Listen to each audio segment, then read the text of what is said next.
Hello, and welcome to the second episode of my webinar on textual data processing with large language models, or LLMs, in the humanities.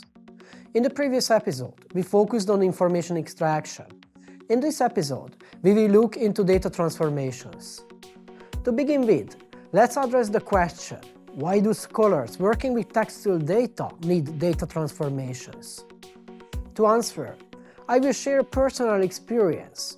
This will highlight the use of data transformations in the humanities research.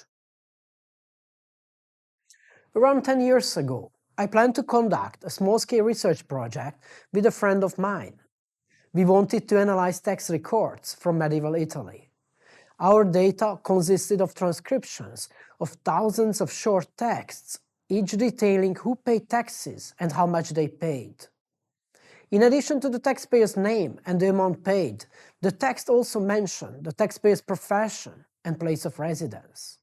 Occasionally, the text records included extra details about where the taxpayer lived. Our goal was to perform a quantitative analysis of these text records. In order to achieve this goal, first we needed to extract information from the text records and transform it into a structured and machine-readable format.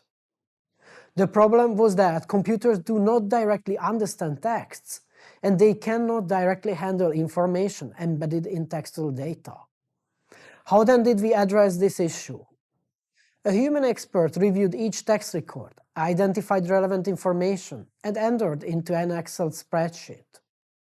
Each column of this spreadsheet was meant to store specific type of information, such as profession, place of residence, amount of taxes paid. This project failed. It would have taken several months for the human expert to transform each record into a structured and machine-readable format. Unfortunately, we did not have the resources to employ anyone for that length of time. Today, the work that a human was meant to accomplish can be easily done with an LLM. An LLM can convert unstructured information conveyed in a text into a structured and machine-readable format. On this slide, you can see the prompt I used to guide the LLM in transforming each text record into structured data. The prompt follows the structure we have already covered in the previous episode of this webinar. First, there is a short description of the input. Second, there is a description of the task. Finally, the prompt concludes with the desired output. This prompt worked very well. On the following slide, we will see an example of output. The input was a simple text declaration indicating how much tax a certain Antonio Cecchi, a shoemaker, had to pay. The output is structured data where profession, first and surname, place of residence, and the amount of tax paid are clearly distinguished and ready for statistical analysis. After this example, let's see the most straightforward use of LLMs for data transformation. This is text summarization. I'm sure you have already used this functionality of LLMs. Today, we will look into some important nuances of text summarization. As input, you can provide a long text to your LLM and instruct it to create a concise summary. The first question is how long the input text can be. In the previous session, I pointed out that the shorter the input provided to an LLM, the better the quality of the output will be. Therefore, feeding a very long text to LLMs for summarization may not be the most efficient approach. Most importantly, each LLM has a certain number of words it can process at once. Providing an LLM with a text longer than its context window may lead to inaccurate results. I would also like to emphasize another point. An LLM needs specific guidance when performing text summarization.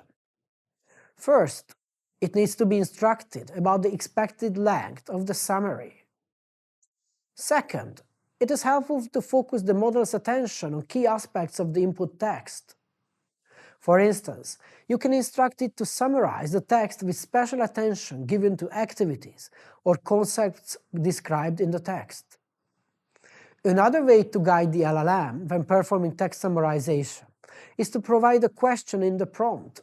For example, you can instruct the LLM to produce a summary that answers the question, "What happened?" Finally, it is also possible to instruct the LLM to exclude certain aspects, such as names of people or places. After this, let's see a good prompt for text summarization. You will get an English text. Your task is to create a concise summary, no more than 25 words, that answers what happened, and return the summary as valid JSON summary. Again, the prompt implements what we have seen in the previous episode. It describes the input and then outlines the task of text summarization. Finally, it defines the structure of the desired output. The result is the transformation of a longer document into a simplified text that answers the question, "What happened?" Next, we will explore one of the most powerful transformations that an LLM can perform. One key strength of an LLM is its ability to mediate between different modalities, such as image and text. It can, for instance, convert visual data into textual data. Imagine you have 1,000 photos and you want to sort them by their content. You need an Excel table where each row corresponds to a photo. One cell describes the general category or subject of the photo, and another cell contains a set of keywords that capture what's depicted in the image. To transform a photo into a set of keywords, you can provide the photo to your LLM with the following instruction. You will get a photo. Your goal is to generate a list of keywords, maximum 5, that depict the scene on the photo. You will also identify the broader subject domain of the photo. You will return the keywords and the subject domain as a JSON string. I used this prompt with the photo on the right and got the result you can see on the left. If you want to create an Excel catalog for your 1,000 images, you will need batch processing and subsequent post-processing. I'm not covering that in this webinar, but you can find plenty of tutorials online. After seeing an example of how LLMs can handle multiple modalities, images and texts, let's continue with another pair of modalities, texts and emotions. Consider the following scenario. You work with love letters and want to understand how these letters develop in terms of different emotions. In a love letter, there can be all sorts of emotions: love, desperation, fear, hope, and so on. The writer often jumps back and forth among these emotions. This kind of zigzagging creates an emotional trajectory. Your goal is to map the emotional trajectories in your love letters. On this slide, you can see a prompt that transforms a love letter into an emotional trajectory. First, I'm declaring the input. You will receive an English text as input. Second, I'm giving the task to be accomplished. You will process the text and chunk it into a sequence of sentences using sentence chunking. For each sentence, you will infer the underlying emotion. If no emotion inferred, you will mark the sentence as neutral. Finally, I'm instructing the LLM to format the output according to a predefined structure. The output will be a JSON list of sentences and the underlying emotions. In fact, this prompt performs sentiment analysis. In short, using sentiment analysis, we can computationally infer emotions addressed in a text. Before the arrival of large language models, there were specific tools and programs for sentiment analysis. Today, we can also use LLMs to identify emotions and to transform texts into emotional trajectories. For instance, I tested this prompt with GPT's most advanced model, the O1 model. As input, I provided a famous love letter by Vita Sackville-West to Virginia Woolf. If you Google "love letter by Vita Sackville-West to Virginia Woolf," you will find the original letter. Here, you can see the simplified result, showing the emotional trajectory of Vita's letters to Virginia Woolf. Now that we have discussed sentiment and emotions, let's focus on how LLM-assisted data transformations can support research involving sensitive data. We historians often work with sensitive data involving personal information. For instance, medical records are considered sensitive. To protect individuals' identities, it is common practice to modify the original text by removing or replacing names, a process called anonymization.